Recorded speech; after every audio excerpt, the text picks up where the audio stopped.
Chinese style cooking, কিন্তু একো Chinese ingredient মই দিয়া নাই।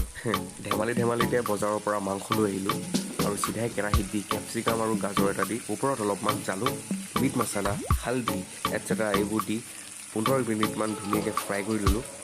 চৰ্দি হৈ আছে গাইছ, একো উশাহ চুশাহ ল'ব পৰা নাই। আৰু এতিয়া মোৰ ৰেচিপি তৈয়াৰ মাত্ৰ 15 মিনিটতে।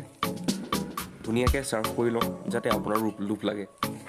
ইয়াত মই মন কৰা হ'লে চয়া চচ, ভিনেগাৰ আদিবোৰ এড কৰি সম্পূৰ্ণ চাইনিজ বনাব পাৰিলোহেঁতেন, কিন্তু এনেই বনাই দিয়া মাংস এটাত মোৰ ইমান হাই লেভেলৰ কথা এটা ভাবিবলৈ কি নহ'ল না। বাৰু হোৱাটো হৈ গ'ল, এতিয়ানো কি, এতিয়াতো টেষ্ট কৰাৰ বাদেতো উপায় নাই। দেখাততো ভালে লাগিছে, স্মেলটো মজা। চিৰিয়াছলি বন্ধুসকল, কেতিয়াবা ধেমালিতে বনাই দিয়া খানা এটা যেতিয়া ভাল হৈ যায় না, তেতিয়া নিজকে এজন চেফ বুলি ইণ্ট্ৰডিউচ কৰিব মন যায়। বাৰু ধেমালি কৰিছোঁ, ভিডিঅ'টো ভাল লাগিলে আপুনিও লাইক এটা কৰি দিব ধেমালিতে। আৰু পাৰিলে ছাবস্ক্ৰাইবো কৰিব পাৰে।